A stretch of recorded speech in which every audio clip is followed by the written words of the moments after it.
Bonjour à tous. Aujourd'hui, nous allons continuer avec le deuxième cours d'introduction à la Tao et nous allons continuer avec l'apprentissage d'autres outils de Tao de plus en plus avancés et de plus en plus complexes. Probablement, vous avez observé en travaillant avec WordFast Anywhere que vous pouvez télécharger la mémoire et le glossaire. Si vous vous rappelez, je vous ai recommandé d'explorer un petit peu les commandes et les différentes fonctionnalités du logiciel. C'est la même recommandation pour tous les outils. Il s'agit des outils très complexes et le temps dédié au cours ne nous laisse pas de parler que des fonctionnalités de base. Et c'est pour cela que je vous prie d'avoir la curiosité de suivre un petit peu les différentes fonctionnalités et options du logiciel. Cela vous permettra d'avoir un apprentissage plus profond d'un certain logiciel que probablement vous pouvez utiliser en tant que professionnel. Et aussi, cela vous permettra de contrôler mieux les différents fichiers qui constituent le projet de traduction. Pour télécharger complètement un projet de traduction, vous avez besoin toujours des fichiers traduits, mais aussi du glossaire et de la mémoire. Pour si vous n'avez pas observé, vous pouvez télécharger le glossaire et la mémoire utilisant WordFast Anywhere de la même fenêtre de configuration des mémoires et des glossaires. Sous chaque élément, à gauche et à droite, vous avez des petits boutons qui vous permettent de créer, de modifier, de supprimer les glossaires et les mémoires, mais aussi de les télécharger. Cela vous permettra de contrôler mieux les éléments. Bien sûr, pour l'évaluation finale, vous utiliserez ces commandes pour envoyer les fichiers du projet en vue de l'évaluation.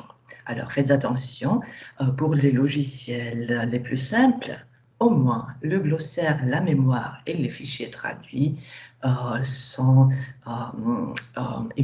doivent être envoyés pour l'évaluation, mais aussi si vous avez besoin de travailler sur un autre ordinateur, ce sont les mêmes fichiers qu'il faut exporter.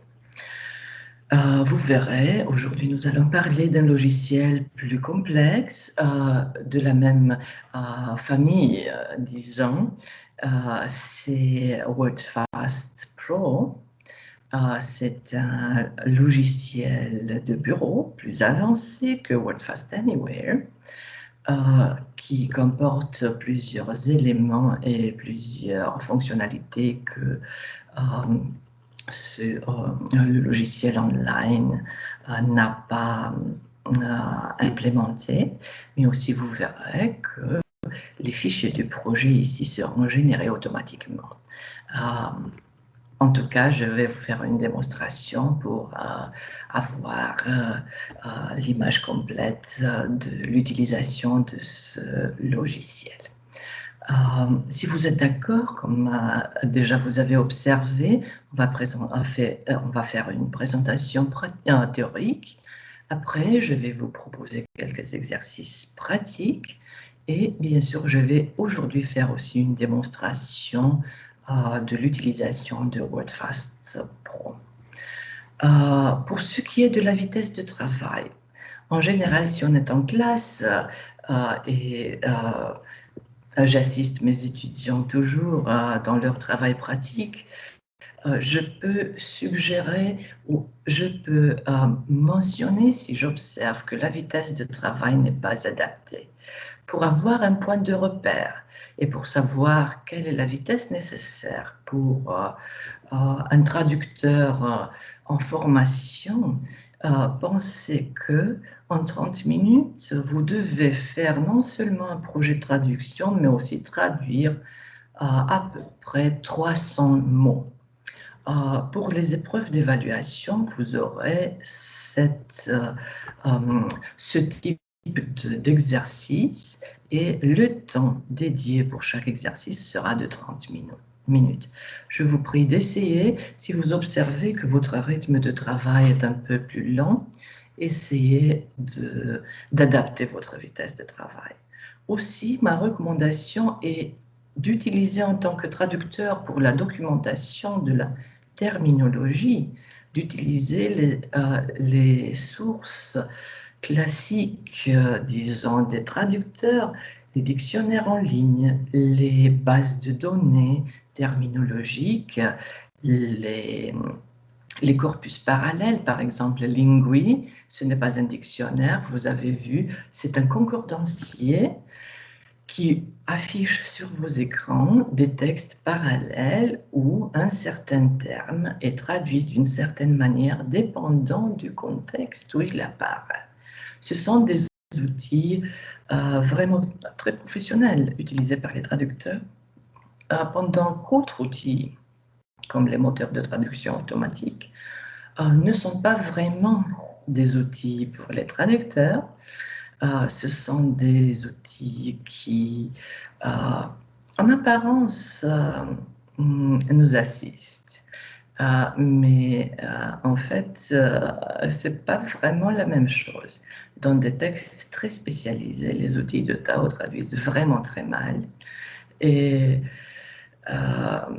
pour le traducteur, ce n'est aucun aide.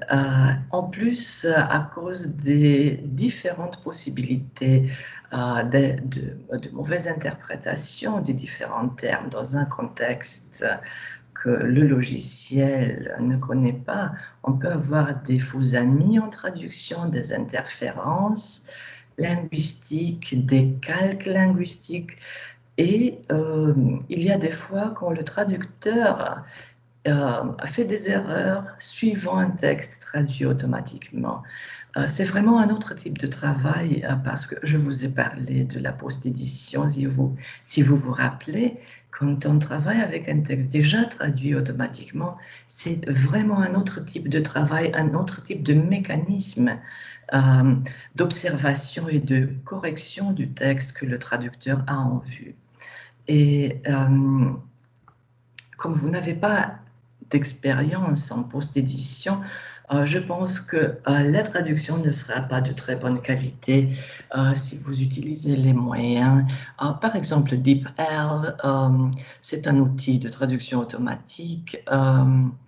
Aussi Google Translate, mais pas seulement, il y a Reverso, il y a beaucoup d'autres moteurs de traduction automatique et vous avez pu observer quelques exemples si vous avez désactivé la traduction automatique en WordFast Anywhere. Mais ce sont vraiment des moteurs qui peuvent influencer de manière négative votre travail. Bon, je vous ai expliqué. Et maintenant, si vous êtes d'accord, on va continuer avec le cours d'aujourd'hui. Je vais partager mon écran. Si vous avez des questions, n'hésitez pas de m'écrire. Et comme vous avez pu observer, si vous m'avez écrit déjà, pour différents problèmes de fonctionnement de WordFast Anywhere, je vous réponds assez vite. Si je ne réponds pas en 24 heures, probablement je n'ai pas reçu le message. Cela m'est arrivé avec les étudiants de l'UCO. Et si vous n'avez pas une réponse en 24 heures, je vous prie de m'envoyer un autre message. Cela est arrivé, c'est pour cela que je vous le dis. OK, alors je vais partager mon écran. OK, voilà. Et maintenant, on va continuer par ça. Oui. OK. On va continuer avec le deuxième cours d'introduction à la Tao. Et nous allons parler de WordFast Pro. Comme d'habitude, je commence les cours avec le schéma que je vous ai expliqué pendant le premier cours. C'est un schéma qui sera récurrent en tous les cours que nous allons voir et qui est censé de vous rappeler le schéma de fonctionnement de tous les outils de Tao. C'est le schéma basique. Si vous pouvez suivre les étapes de travail à partir de ce schéma, vous pouvez sans problème apprendre à utiliser n'importe quel outil de Tao très vite et d'une manière facile. Comme vous vous rappelez, il y a 3 étapes de traduction, la pré-traduction, la traduction proprement dite et la post-traduction. Pendant la première étape, il faut créer un projet de traduction parce qu'il n'y a pas de traduction en Tao en dehors d'un projet de traduction. Et dans le cadre de ce projet, il faut établir la langue source et la langue cible. N'oubliez pas, les notations doivent être professionnelles, langue et région. Par exemple, anglais britannique, anglais américain, allemand d'Allemagne, espagnol d'Espagne, etc. Il faut créer une mémoire de traduction et il faut créer un glossaire. Si vous avez créé ces éléments, on peut passer à la deuxième étape, la traduction proprement dite, où le texte est segmenté en unités de traduction et il est traduit par le traducteur à l'aide des sources numériques ou imprimées, dépendant de la modalité de travail de chacun. Le texte est traduit de manière séquentielle. Après avoir traduit le texte, il faut bien sûr réaliser une correction, une relecture du texte pendant la 3e étape. Et après, il faut générer les textes traduits. Attention, si vous avez traduit tout le texte, mais vous n'avez pas généré les textes traduits, le projet n'est pas considéré comme terminé. Il faut générer les textes cibles, ou les textes, dépendant de la complexité du projet. Il faut générer ces textes, parce que sinon le projet n'est pas considéré comme terminé. Bien sûr, dans le contexte réel professionnel de la traduction, la dernière étape de ce projet est la livraison des textes traduits au client. Et cela se réalise en général par courriel ou, si vous avez des fichiers de grande dimension, on utilise différents services du type WeTransfer. OK.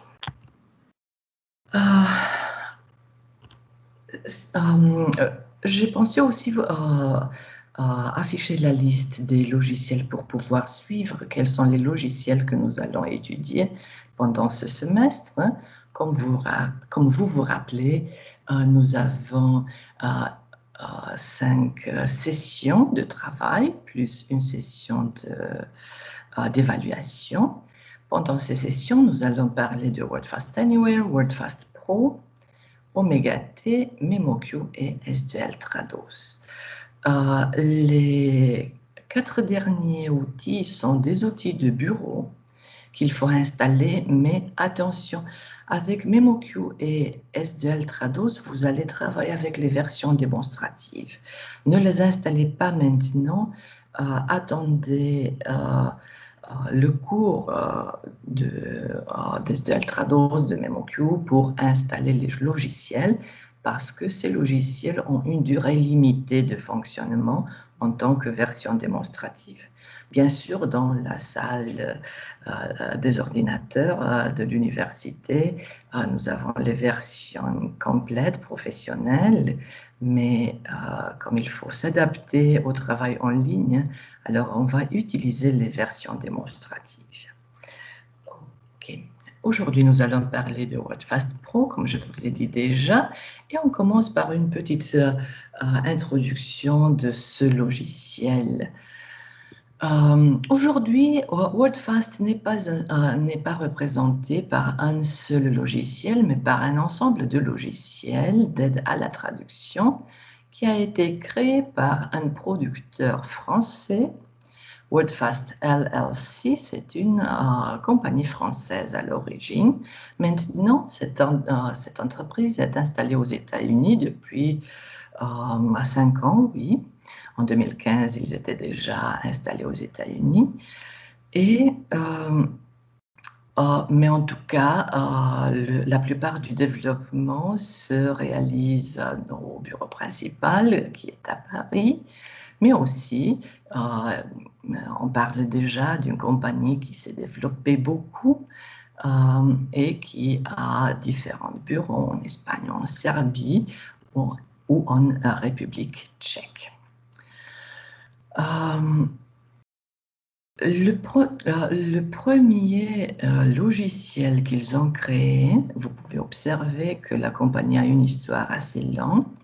Le premier logiciel, Wordfast Classic, a été créé en 1999 et a été développé par Yves Champollion, qui est aussi le fondateur de Wordfast LLC.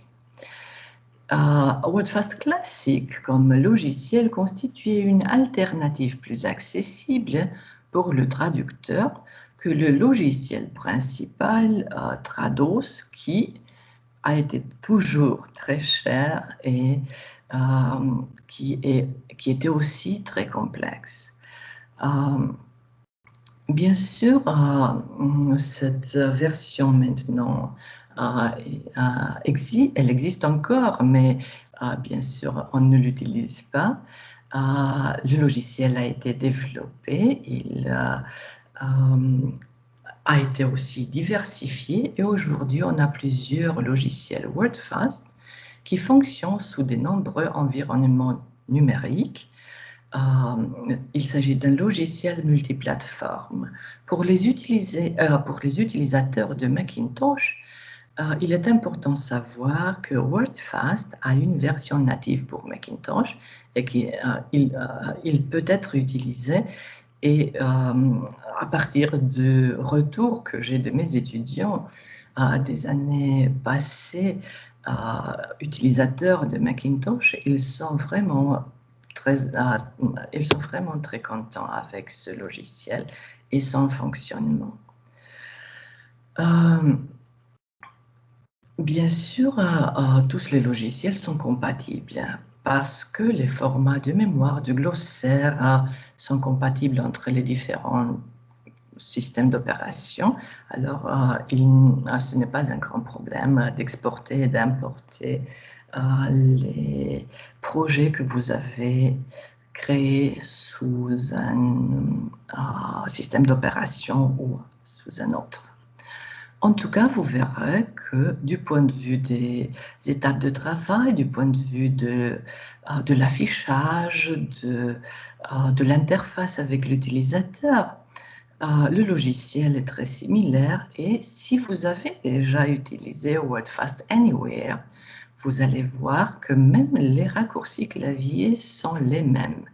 Alors pour un utilisateur qui a travaillé déjà dans l'environnement en ligne avec Wordfast Anywhere, il est beaucoup plus simple de s'adapter au travail avec Wordfast Pro. C'est un logiciel très répandu parmi les traducteurs indépendants et vous allez voir que c'est un outil vraiment très professionnel. Pour avoir un petit peu une idée sur l'évolution des différentes variantes, on va parler un petit peu de l'historique de Wordfast. La toute première version a été créée en 1999 par Yves Champollion.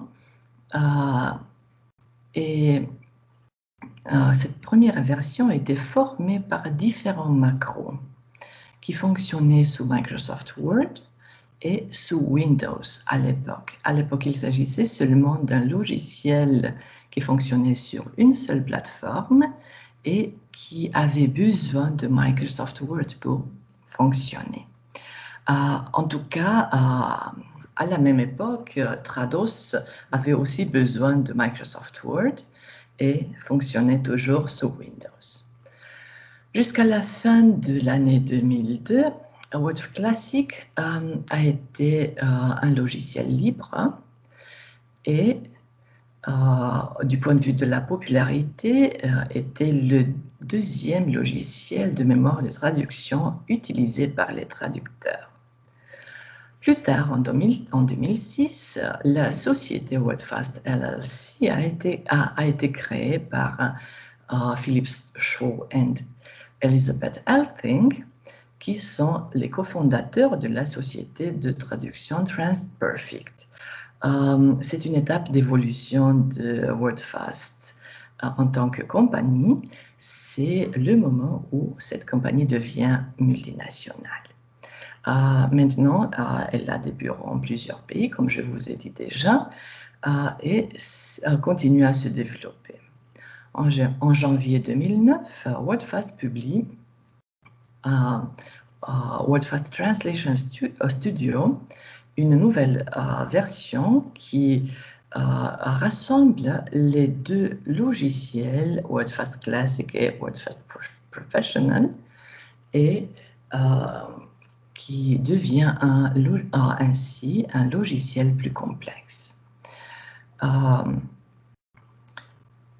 Suivant les lignes de développement de l'époque, en 2010, c'était l'époque où tous les logiciels proposaient aussi une plateforme en ligne. Probablement, vous le savez, si vous ne le savez pas, je vous le dis maintenant. Tous les logiciels professionnels ont une version en ligne. Trados peut être connecté en ligne, MemoQ peut être connecté en ligne, et cette tendance a commencé en 2010. À la même époque, WordFast a publié WordFast Anywhere, qui est une version gratuite de WordFast Professional. Les autres outils de Tarom, comme MemoQ ou Trados, même s'ils sont en ligne, ne sont pas gratuits. Mais la compagnie WordFast assure que cette version de logiciel, WordFast Anywhere, a été créée comme alternative gratuite et qu'il restera gratuite. Alors, si vous voulez travailler avec un outil qui est libre, vous pouvez soit travailler en ligne avec les limites que j'ai mentionnées pendant le premier cours, ou vous pouvez utiliser la version WordFast Professional. En novembre 2010, WordFast Anywhere avait plus de 10 000 utilisateurs, ce qui peut nous donner une idée de la popularité de cet outil, parce qu'en quelques mois, il y avait beaucoup d'utilisateurs enregistrés. En 2016, WordFast crée la version WordFast Pro 4, et en 2017, la version numéro 5 est créée. Aujourd'hui, nous avons une version qui s'appelle seulement WordFast Pro et qui continue à être développée sans mentionner aucun nombre de versions. C'est tout simplement WordFast Pro. Une petite description de cet outil. C'est un outil autonome de mémoire de traduction qui doit être installé sur le bureau. Il faut le télécharger. Il fonctionne sous différentes plateformes, Windows, Macintosh, Linux. Et c'est un outil de Tao professionnel. Cela veut dire que vous avez une version démonstrative que vous pouvez utiliser pour l'apprentissage, mais que vous ne pouvez pas utiliser en tant que professionnel. Pour utiliser WordFast Pro en tant que professionnel, il faut acquérir la version payante. Bien sûr, comme il s'agit d'une version commerciale, cela implique des coûts de licence et cela peut être, bon, il faut toujours penser, si vous êtes des professionnels, d'utiliser les outils les plus appropriés dans votre contexte d'utilisation parce que, par exemple, aux États-Unis, vous pouvez trouver des agences, des compagnies qui utilisent WordFast Pro et non pas Trados, même si Trados est le plus populaire logiciel utilisé en traduction professionnelle. Par exemple, NASA utilise WordFast Pro, c'est un des clients de WordFast Pro. OK. Bien sûr, comme vous avez pu observer, en utilisant WordFast Anywhere, WordFast Pro a aussi une interface utilisateur très intuitive. Il est assez facile à utiliser par les traducteurs qui connaissent déjà WordFast Classic ou WordFast Anywhere. Et vous pouvez gérer des projets très complexes qui contiennent plusieurs dizaines de fichiers, plusieurs mémoires, plusieurs glossaires. À différence des logiciels en ligne, comme il s'agit d'un logiciel de bureau, WordFast Pro est un logiciel confidentiel et de ce point de vue, il est très important si vous travaillez avec les données des autres, des tiers, des documents, des documentations des produits qui ne doivent pas être publics avant du lancement du produit. Et la confidentialité est très, très, très importante en traduction. Il faut la respecter. Alors, faites attention, si vous travaillez avec des documents confidentiels, utilisez un outil de bureau et non pas un outil en ligne. Aussi, WordFast Pro permet à l'utilisateur de créer et de gérer des mémoires de traduction et des glossaires. Qui peuvent être importés, exportés pour travailler sur d'autres plateformes ou même sur d'autres logiciels. Vous pouvez importer des mémoires WordFast Pro en d'autres outils comme MemoQ ou Trados, dépendant de votre contexte de travail. Mais il faut savoir que cette possibilité existe. Il est utilisé sur le marché de la traduction. Pardon. Il est utilisé sur le marché de la traduction par les traducteurs autonomes, par les agences de traduction et par des compagnies multinationales. Vous pouvez accéder pour télécharger la version démonstrative. Vous avez ce lien qui vous permet d'accéder à la page web de téléchargement de ce logiciel. Et cette page web se présente sur cette structure. Ici, vous avez à côté les différentes versions de WordFast. Je vous ai dit que maintenant, nous avons plusieurs produits WordFast sur le marché. Il faut toujours savoir que vous avez WordFast Anywhere, WordFast Classic. Mais WordFast Classic, c'est vraiment très ancien. Ça date depuis plus de 15 ans. Alors, c'est vraiment, peut-être, oui, 21. Oui, c'est 21. Wow. C'est vraiment très ancien. La version WordFast 3 qui est disponible pour téléchargement, elle est recommandable pour les ordinateurs qui ne sont pas si performants. Mais faites attention, aujourd'hui nous allons travailler avec WordFast Pro, la version actuelle, créée en 2020. Et ces versions sont vraiment des versions antérieures. WordFast Server, le serveur, c'est toujours pour des compagnies qui travaillent avec des équipes de traducteurs sur des projets multiples. Et il faut toujours avoir un administrateur de système pour gérer le serveur. Alors, en tant que traducteur, vous n'avez pas les capacités, les compétences nécessaires pour gérer un serveur. Alors, pour nous, c'est la version WordFast Pro et vous allez voir que c'est la version que nous allons présenter aujourd'hui. Dépendant du système d'opération que vous utilisez, vous pouvez télécharger les différentes, la version qui est appropriée pour votre ordinateur. Après avoir installé le logiciel, vous avez cette surface de travail et bien sûr, vous avez des barres des outils. Ma recommandation, comme toujours, est d'explorer ces barres des outils pour voir quelles sont les fonctionnalités de ce logiciel, parce qu'il s'agit d'un logiciel complexe qui, en fonction de l'étape de travail en traduction, peut afficher plusieurs onglets, plusieurs fonctionnalités, plusieurs barres des outils. Faites attention, explorez chaque élément pour savoir exactement quelles sont les options offertes dans ce système de travail. Pour commencer, maintenant je vais vous rappeler le schéma de fonctionnement des logiciels de Tao.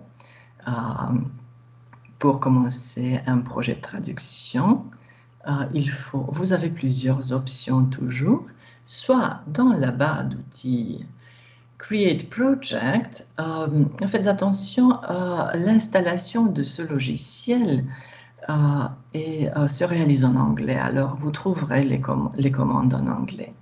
Vous avez la commande Create Project ou Add Project si vous avez déjà un projet créé. Mais comme c'est la première fois que nous allons utiliser ce logiciel, vous avez Create Project ou tout simplement le raccourci clavier Ctrl+P qui vous permet aussi de créer un projet. Il est assez facile à mémoriser parce que Ctrl+P, P de Project. Après avoir activé cette commande, vous avez une fenêtre de dialogue assez complexe, mais assez systématique aussi. Et si vous pensez dans le schéma de travail avec les outils de Tao, ce n'est pas si compliqué. Vous allez voir, il faut remplir différentes zones de cette fenêtre de dialogue. En premier lieu, aujourd'hui, nous allons travailler avec un texte qui parle d'une espèce de fleur, la bégonia. Alors, le nom du projet sera suggestif. Alors, vous aurez comme nom de projet bégonia. Attention, Save Project To, c'est la zone qui vous permet de gérer l'emplacement des fichiers. Faites attention, l'emplacement des fichiers, bien sûr, par défaut, nous aurons toujours un certain emplacement, pardon, mais ce n'est pas vraiment le logiciel qui doit établir où le traducteur doit ou veut enregistrer ses projets. Alors, ma recommandation est de suivre un principe très important en Tao, qui est un dossier, un projet. Pour chaque projet de traduction que vous créez un seul dossier et tous les fichiers seront copiés ou enregistrés dans ce dossier. Et le dossier sera bien sûr dénommé selon le projet. En cette situation, bégonia. Alors, vous utilisez le bouton Browse pour créer le dossier bégonia pour votre projet. Et bien sûr, ici sera affiché la voie jusqu'au projet et jusqu'au dossier du projet, bien sûr. Après avoir établi l'emplacement des fichiers, vous avez la langue source et la langue cible. Faites attention, cette notation seulement English n'est pas correcte. Vous vous rappelez, les professionnels utilisent toujours la notation standard, langue et région. Pour la langue cible, c'est correct. Après avoir établi les éléments principaux du projet, vous avez la deuxième zone qui nous permet d'ajouter des fichiers à traduire. Bien sûr, sans un fichier à traduire, on n'a pas de projet de traduction. Alors, vous pouvez ajouter un ou plusieurs fichiers, même en plusieurs formats.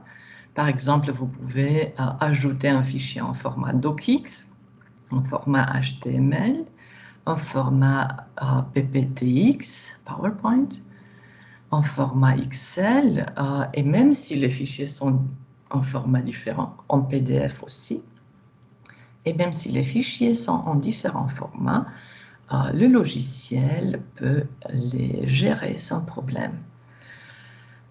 Bien sûr, si vous avez déjà un projet de traduction et pendant la traduction, le client vous envoie un nouvel texte, vous pouvez l'ajouter sans problème. Alors, c'est vraiment un logiciel très flexible qui vous permet de travailler d'une manière très flexible, bien sûr. OK, après avoir ajouté les fichiers à traduire, sur cette zone de texte, il faut ajouter la mémoire de traduction et les glossaires. Vous avez aussi une option blacklist. Ici, vous pouvez, ce sont les éléments rejetés. En général, dans la blacklist, on met les éléments rejetés. C'est un élément spécifique de WordFast Pro. Pour la mémoire de traduction, vous avez trois boutons, Create, Add et Import, qui vous permettent soit de créer une mémoire de traduction, soit si vous avez déjà une mémoire de traduction, vous pouvez l'ajouter, ou si vous avez travaillé dans un autre logiciel et vous voulez continuer le travail de traduction utilisant une certaine mémoire de traduction, vous pouvez importer cette mémoire qui doit être dans un format compatible. Mais comme il s'agit d'un logiciel professionnel, WordFast Pro travaille reconnaît et compatible avec la plupart des formats de mémoire de traduction. Après avoir complété ces éléments, bien sûr, vous avez aussi l'élément glossaire. Il faut continuer avec l'élément glossaire. Mais pour créer la mémoire de traduction, il faut cliquer sur Create et cette fenêtre de dialogue sera, vous pouvez voir la structure après avoir établi langue source, langue cible, le texte que vous pouvez voir dans un certain format, vous pouvez voir l'emplacement du fichier pour le comparer. Si vous n'avez pas ici les mêmes choses, le même emplacement, cela veut dire que le fichier ne sera pas peut-être... non, pardon, c'est correct parce que c'est le fichier importé, c'est la source. Il sera généré et enregistré ici, pardon, c'est correct. Pour créer, importer ou ajouter la mémoire de traduction, il faut tout simplement cliquer sur le bouton Create et après, vous avez cette fenêtre de dialogue qui est affichée et comme nous avons fait quand nous avons utilisé WordFast Anywhere, si vous allez créer une mémoire de traduction utilisant WordFast Pro, il faut remplir ce formulaire. Tout d'abord, nous avons la dénomination de la mémoire de traduction qui doit suivre une certaine convention pour pouvoir identifier la mémoire. Après, vous avez la langue source, la langue cible. Attention, si vous n'avez pas établi correctement la langue source, elle sera appliquée à la mémoire de traduction, au glossaire, et c'est une erreur qui va se propager pendant tout le projet. Alors faites attention tout au début quand vous établissez la langue source et la langue cible. Bien sûr, location, c'est l'emplacement des fichiers. Vous pouvez ici, emplacer la mémoire de traduction dans le même dossier que vous avez créé pour le projet.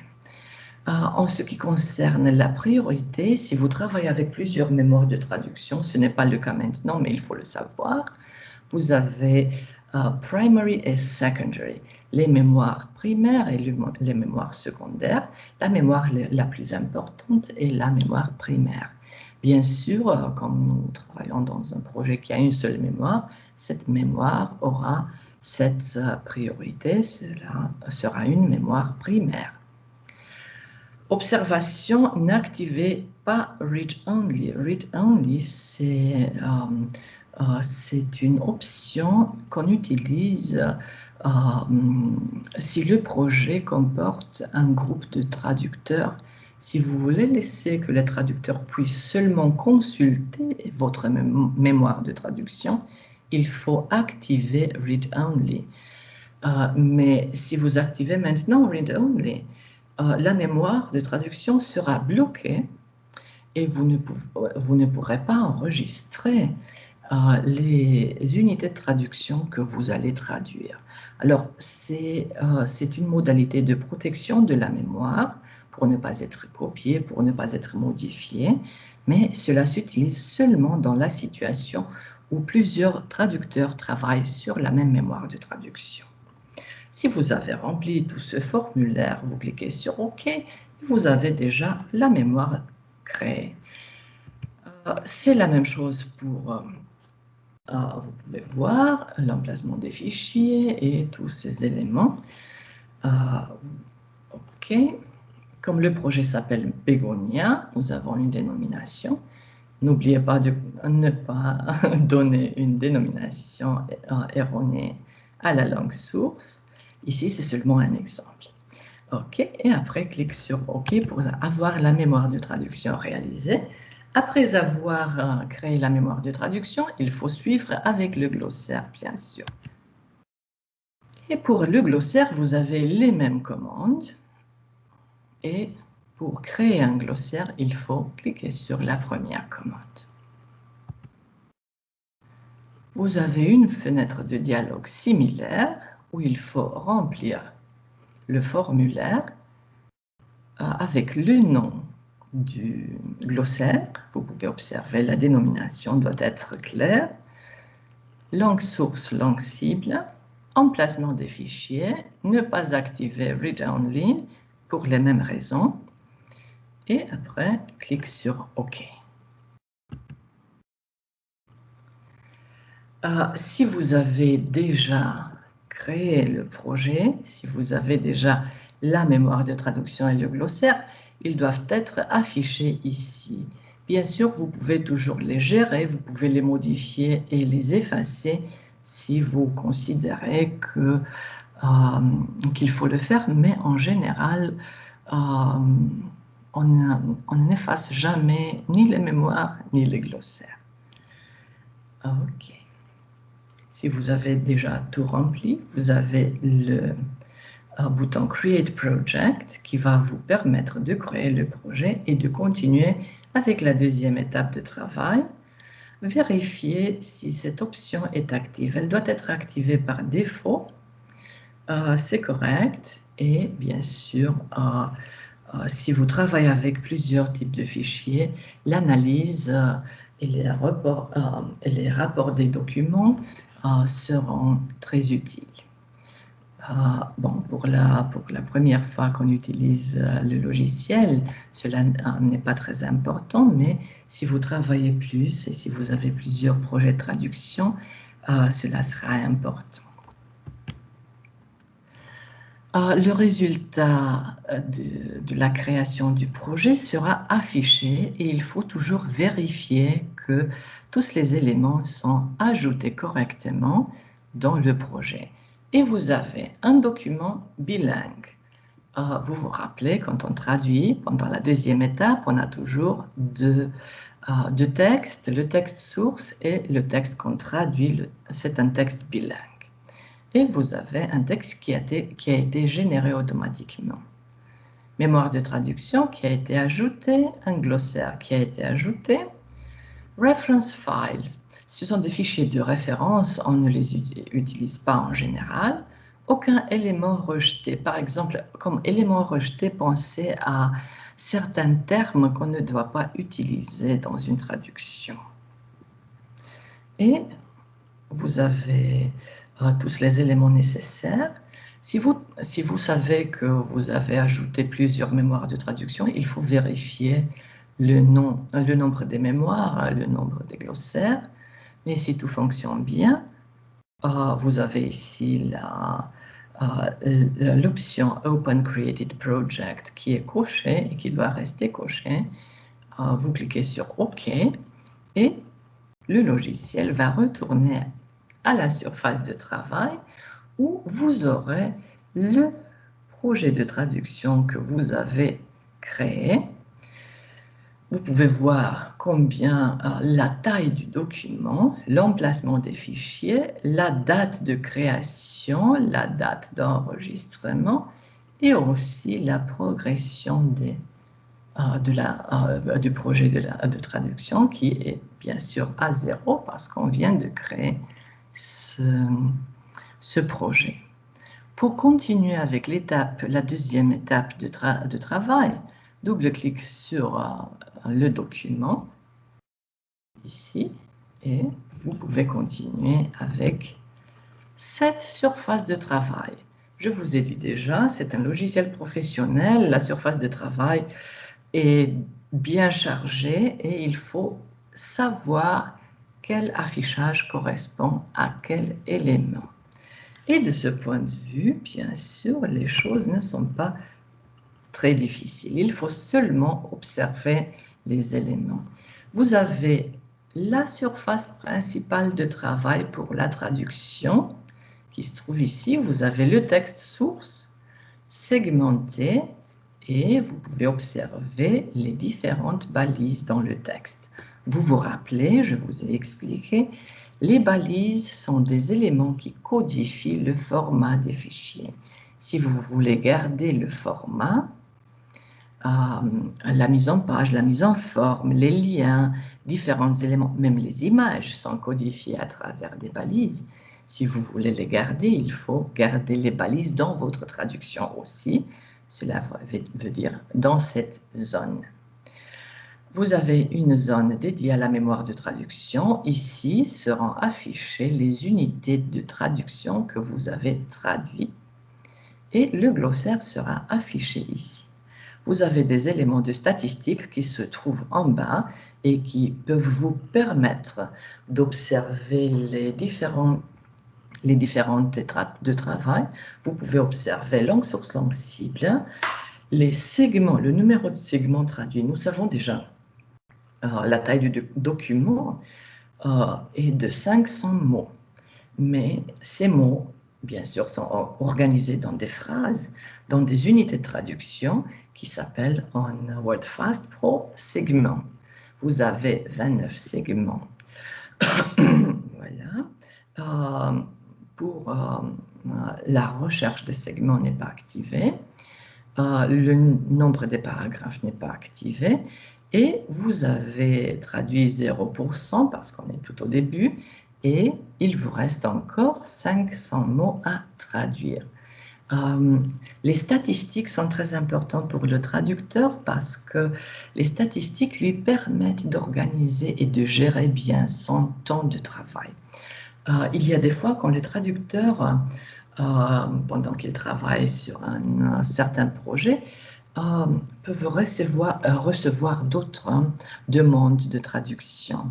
Et si on a un projet de 25 000 mots, il faut savoir exactement quel jour nous allons terminer le travail sur ce projet pour pouvoir assumer un autre projet après et pour bien organiser le temps.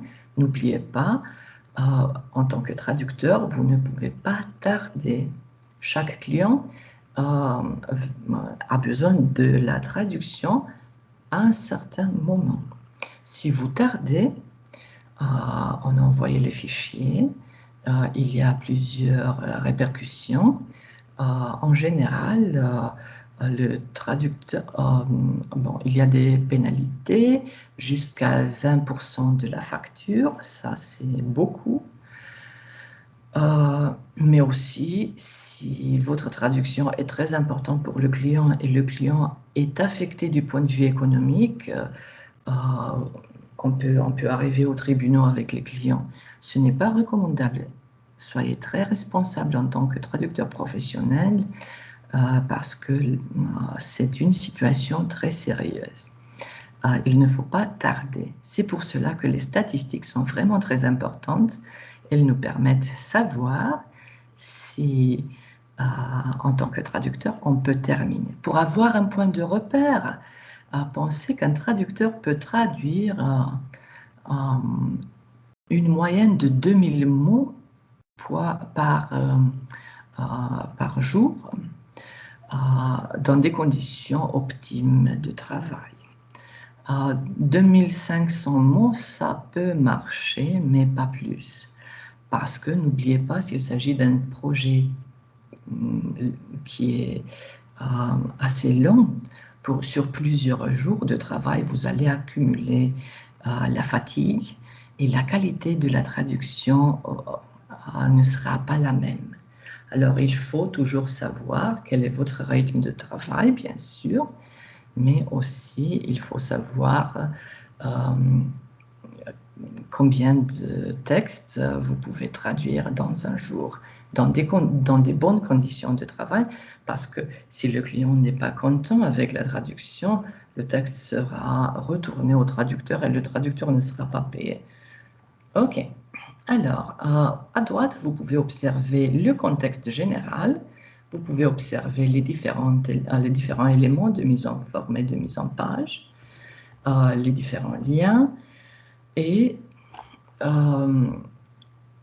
la présentation du texte à traduire dans le contexte général, c'est une option très utile pour le traducteur. Cela va vous permettre à observer où se trouve une certaine unité de traduction. Et cela peut influencer aussi la traduction. Parce que si une unité de traduction est un titre, ou s'il s'agit d'une phrase à l'intérieur d'un paragraphe, la traduction peut être différente. Voilà, on continue. Nous sommes dans la deuxième étape de traduction, la traduction proprement dite. On commence toujours avec la première unité de traduction qui est le titre, mais qui ne pose pas de problème. Et vous pouvez observer que sur le deuxième segment à traduire, vous avez plusieurs éléments de mise en forme. Si vous sélectionnez une unité de traduction, vous pouvez voir, elle sera surlignée en bleu par défaut sur votre écran. Et vous pouvez identifier précisément cette unité de traduction. Pour garder vous pouvez voir, il s'agit des liens et d'une petite option de mise en forme.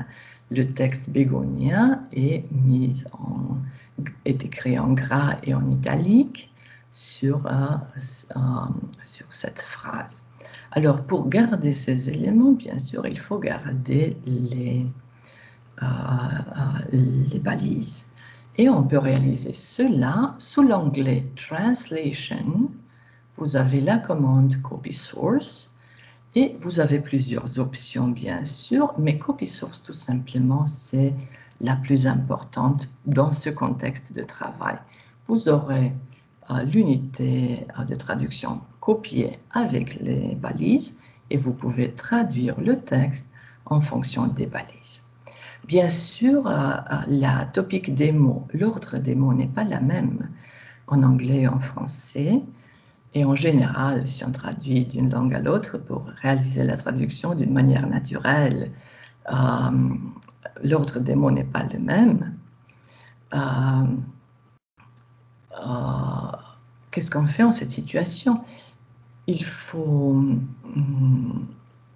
ajuster la phrase et les mots. Bien sûr, la traduction du mot genus doit être entre ces balises.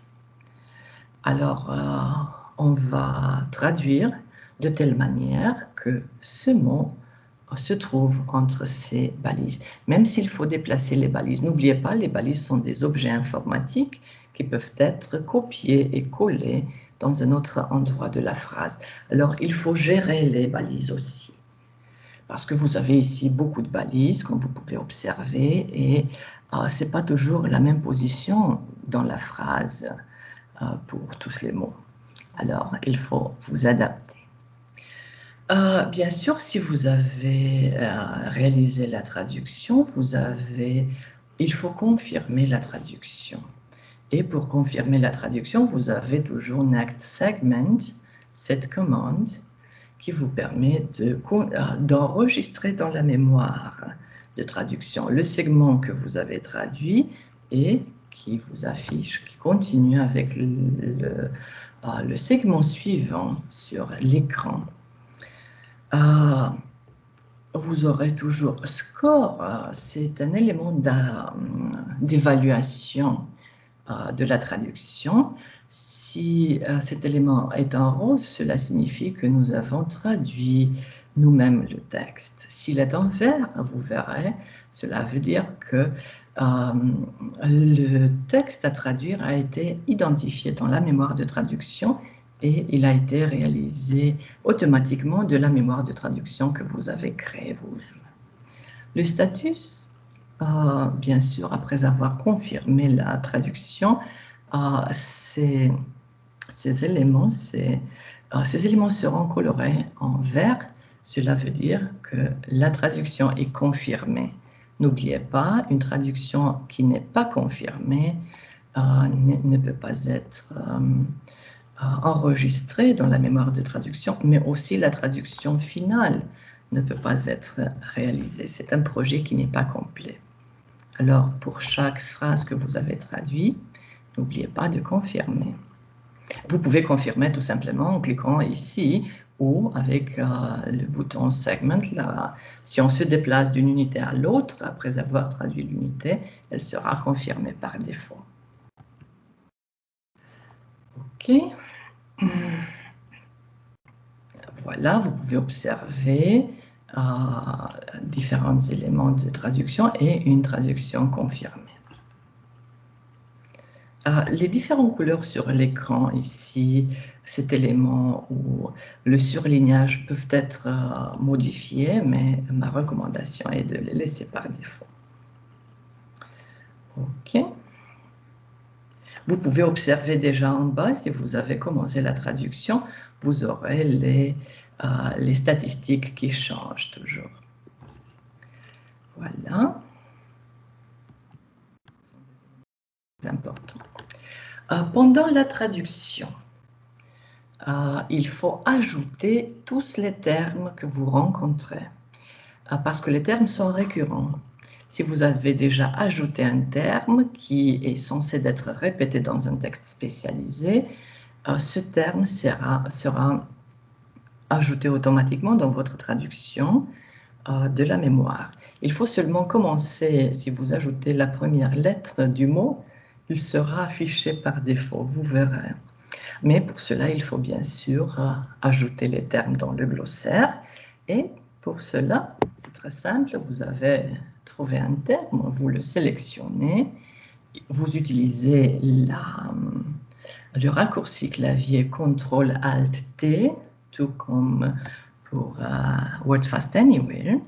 Vous avez cette fenêtre de dialogue à remplir. Pour la description, si vous voulez, vous pouvez ajouter la définition du terme.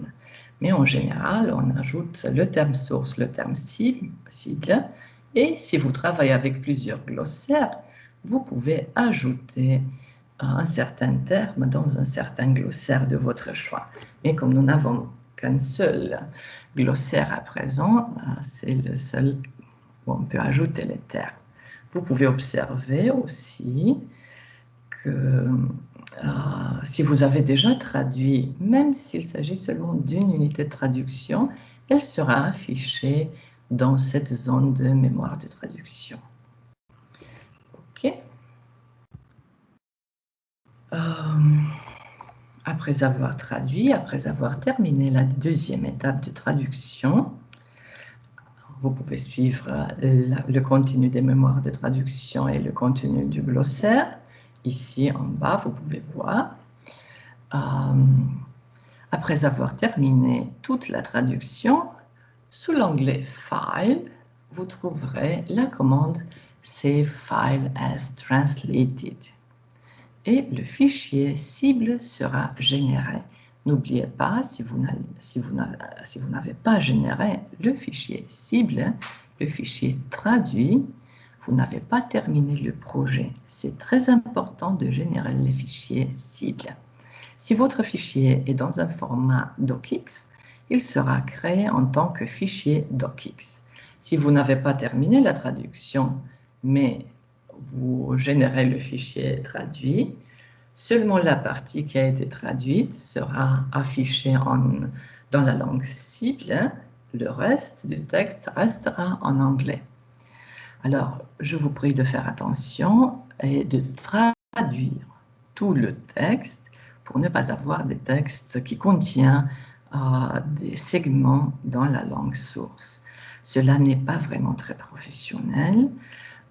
Cela peut arriver même avec des logiciels très professionnels comme Trados, mais c'est vraiment, bon, ça peut être causé par des erreurs, par des virus, par des différents problèmes de fonctionnement du logiciel, mais le traducteur doit avoir toujours le texte traduit complètement.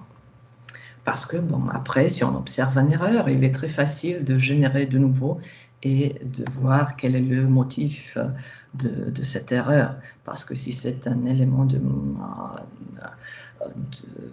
malfonctionnement du logiciel, probablement que si vous générez de nouveau le texte, il sera généré correctement. S'il s'agit d'un virus, alors il faut scanner l'ordinateur. Il y a différentes solutions. OK. Si vous avez enregistré les textes traduits, vous avez terminé et vous pouvez fermer le logiciel. Bien sûr, vous pouvez travailler en plusieurs étapes de traduction. Tout ce que vous travaillez ici s'enregistre automatiquement, mais en tout cas, si vous fermez le logiciel va vous envoyer une notification s'il est le cas d'enregistrer.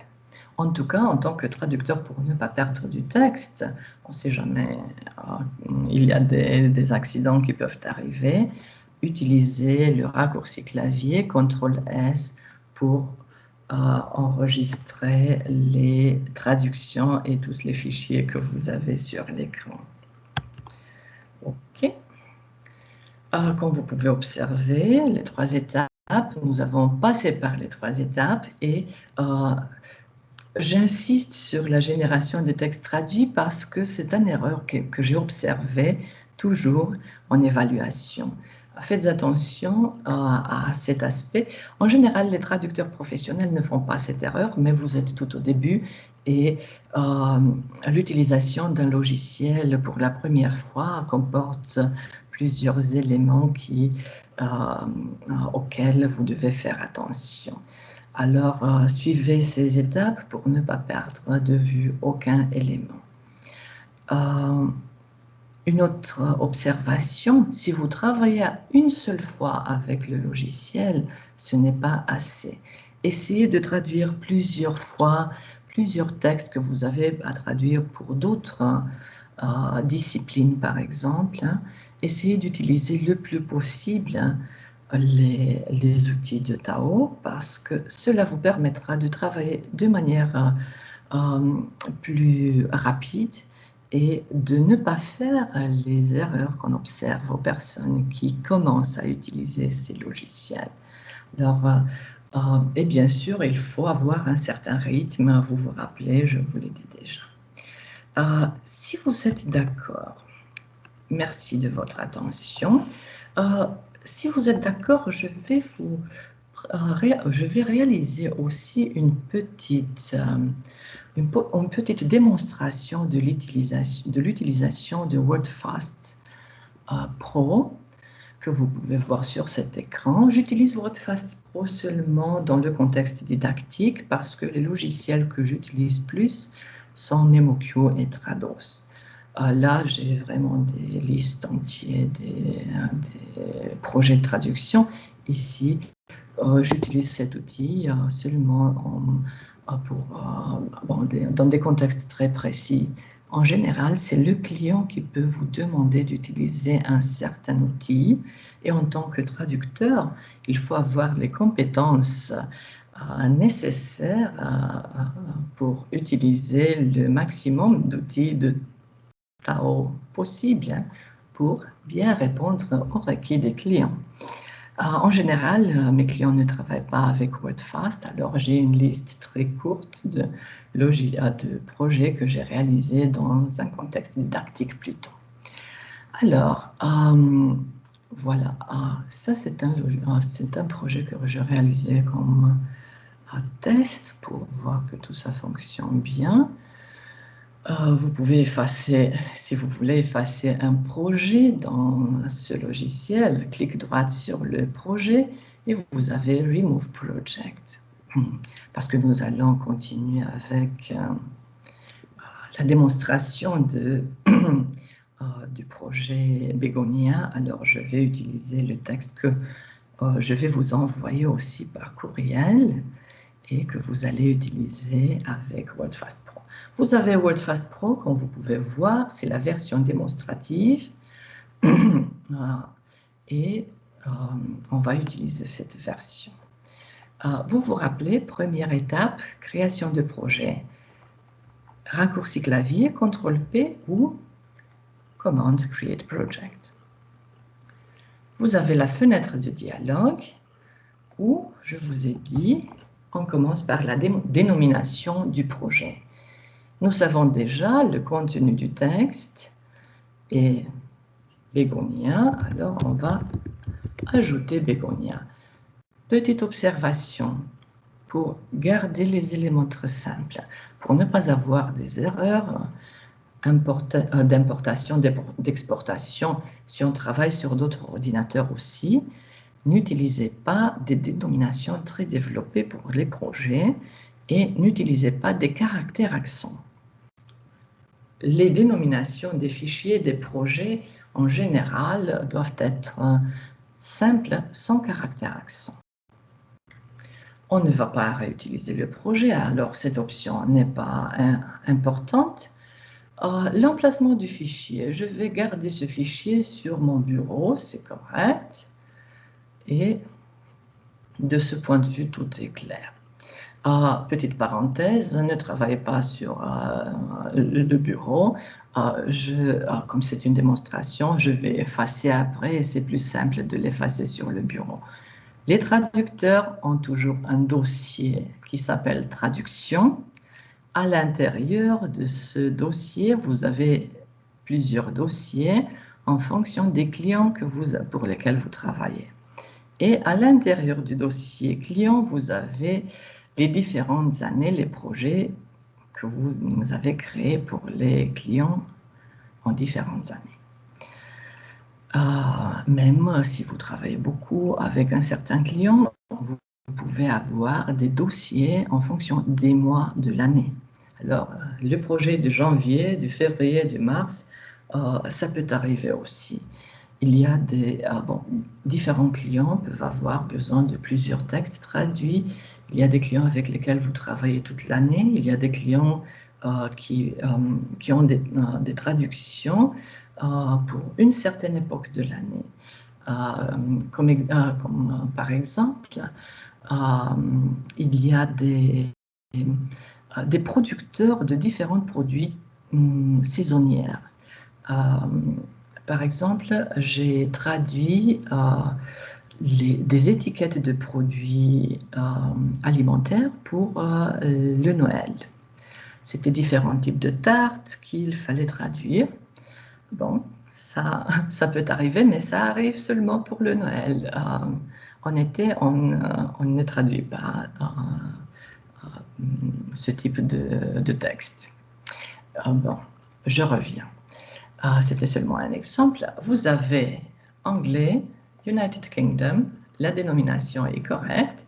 Si vous avez autre langue par défaut, vous pouvez l'effacer sans problème. Attention, il faut utiliser seulement une langue cible. Ne créez pas des projets avec plusieurs langues cibles. Il est possible de créer, bien sûr, mais ce n'est pas le traducteur qui crée des projets avec plusieurs langues cibles, mais le chef du projet. Si vous gérez un projet de traduction avec plusieurs équipes de traducteurs qui travaillent en plusieurs langues cibles, dans ce contexte, vous pouvez ajouter plusieurs langues cibles. Ici, on va utiliser un français de France.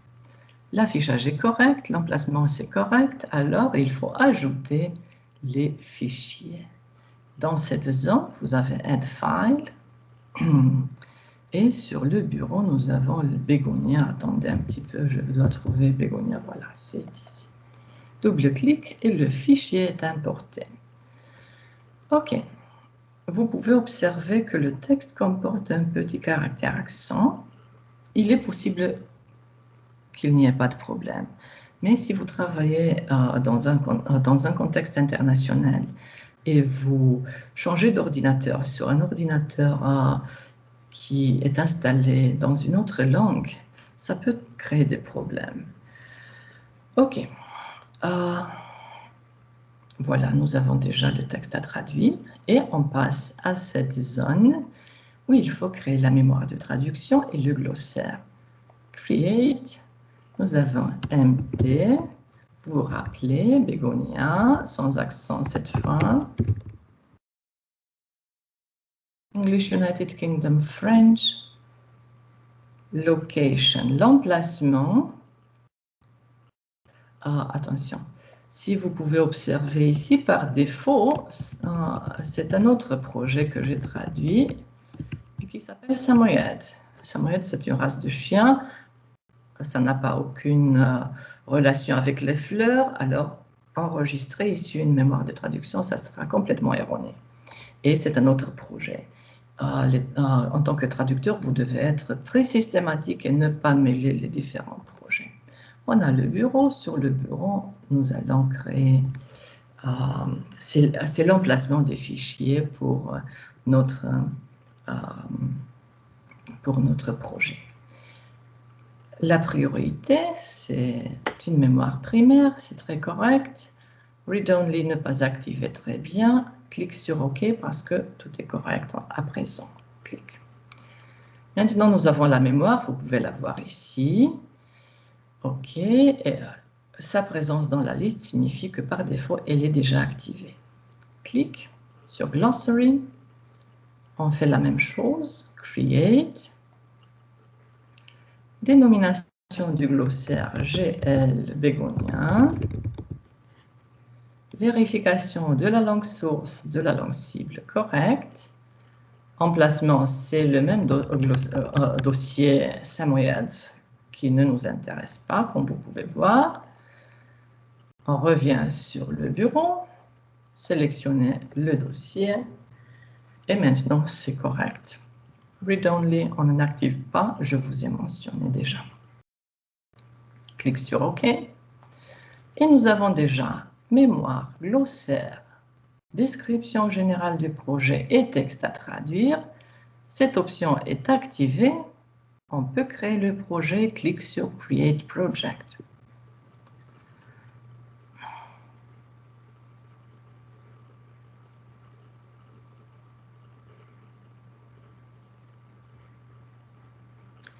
Vous avez le rapport sur la création du projet. Nous avons le texte bilingue sur lequel travailler. Vous avez une mémoire de traduction qu'on peut ajouter, qui est ajouté déjà, le glossaire qui est ajouté. Nous n'avons pas de fichiers de référence ni de blacklist qui ne sont pas ajoutés parce qu'on n'en a pas besoin. Là, cette option Open Created Project est active, alors on peut continuer notre travail. Et vous pouvez voir que le projet est déjà ouvert, 500 mots, l'emplacement, date, progression. Double-clic sur Begonia DocX. Pardon. OK. Et maintenant, il faut attendre pour avoir les fichiers et la visualisation. Bien sûr, la mémoire est vide, le glossaire est vide, et ici, maintenant, vous avez le texte. Bien sûr, vous pouvez organiser la surface de travail comme vous voulez pour voir mieux la partie qui vous intéresse plus. Si on est plus intéressé par la zone de traduction, vous pouvez agrandir cette zone sans problème en déplaçant les lignes qui démarquent les différentes zones de travail sur l'écran. OK, si vous sélectionnez une certaine unité de traduction, vous pouvez voir, elle sera surlignée. Je vais sélectionner quelque chose de plus consistant sur l'écran. Voilà, ici, vous avez une phrase plus longue. OK, c'est correct. Et maintenant, une règle de base. On commence toujours par la première unité de traduction. Même si elle contient des chiffres, il faut que toute la colonne de la droite soit remplie. OK. Bégonia, bien sûr. Bégonia, c'est très bien en français. Et nous avons, si vous vous rappelez, pour confirmer, quand vous avez utilisé Word Fast Anywhere, pour confirmer, vous aviez Alt, flèche vers le bas, comme raccourci clavier. Bien sûr que vous pouvez désactiver ça et vous pouvez l'activer avec la souris. C'est la confirmation de la traduction de cette unité de traduction. Vous avez le statut qui peut être... OK, attendez un petit peu, c'est quoi? Ne pas undo, OK. Je vais annuler un petit peu parce que cette commande n'est pas correcte. Laissez-moi vérifier que ça se passe. Voilà. Et le statut ici, do not write to TM. C'est une option qui s'est actualisée par défaut. Je ne sais pas pourquoi, mais il faut ajouter dans la mémoire. Clear target, c'est correct. Vous pouvez voir que si vous explorez les différentes commandes, elles se retrouvent dans des menus contextuels aussi. Exit source, add source. En général, c'est une commande qui ne s'active pas, mais par défaut, cette unité sera exclue. Je vais essayer de voir si une autre unité sera exclue aussi. Elle ne doit pas s'activer par défaut. OK, Alt, flèche vers le bas, je vous ai dit déjà. Et maintenant, nous sommes dans une deuxième unité de traduction qui comporte des balises. Et ici, vous avez différents onglets. Pour travailler en traduction, pendant la deuxième étape, vous utilisez toujours l'onglet Translation. Et ici, vous avez la commande Copy Source, qui est une commande multiple, mais pour nous, Copy Source, la première commande est la plus importante. Et on peut traduire Bégonia est une. Essayez de ne pas ajouter des espaces supplémentaires parce que le système vous dira espace de. Et maintenant, vous avez des problèmes parce que perennial flowering plants, en français, ce sera l'inverse. Tout d'abord, vous devez documenter la traduction. Je ne vais pas traduire pour ne pas influencer votre traduction, mais bien sûr, je vais vous montrer si le mot pérenne doit apparaître pardon, en français après plante fleurie. Vous pouvez couper le fragment du texte et les balises et le copier après. Et vous avez les balises qui existaient avant. Vous traduisez ici le texte en français et ici la traduction aussi. Vous pouvez voir, on peut inverser sans problème. Vous pouvez gérer assez correctement et sans problème les balises à l'aide de la commande copier, coller, couper, coller. OK, et maintenant, vous pouvez utiliser ce bouton. Vous pouvez observer ici Alt Down, c'est Alt flèche vers le bas. C'est le raccourci clavier qui vous permet de confirmer. Clic. Et vous pouvez voir que vous avez confirmé. Vous pouvez confirmer soit avec la souris, soit avec cette commande, soit à l'aide du raccourci clavier. En général, les traducteurs, pour travailler plus vite, utilisent beaucoup les raccourcis clavier parce que cela leur permet de ne pas lever les mains du clavier et chercher la souris et se déplacer. On perd du temps avec ça. Alors, raccourci clavier, on a confirmé et on a continué la traduction. C'est tout simplement ça. Et vous pouvez observer que même si vous avez confirmé la traduction, vous avez certains éléments qui ne seront pas affichés, mais en général, la modification sera affichée en temps réel. OK. Et vous pouvez voir si certains éléments sont correctement copiés ou non. Voilà, vous avez déjà le contenu de la mémoire de traduction parce que nous avons déjà confirmé un certain élément. Celui-ci, non, il n'est pas ajouté. Oh, c'est probablement quelque chose, c'est par erreur. Qui est bon. Cet élément ne doit pas être présent par défaut sur l'écran. Je ne sais pas pourquoi il est apparu. Je pense que sur vos traductions, il n'apparaîtra pas. En général, je ne l'ai jamais vu. Il s'est activé, moi je ne comprends pas pourquoi. Mais bon, en tout cas, si vous observez cet élément dans vos traductions, vous pouvez me le dire et je vais chercher une solution pour l'éliminer. OK, bon, on peut continuer avec la terminologie parce que les textes contiennent de la terminologie aussi. Bégonia est un terme. Alors, vous pouvez sélectionner ce terme et vous avez, vous avez un raccourci clavier que je pense que vous vous rappelez, CTRL-ALT-T, qui vous permet d'ajouter un terme dans le glossaire.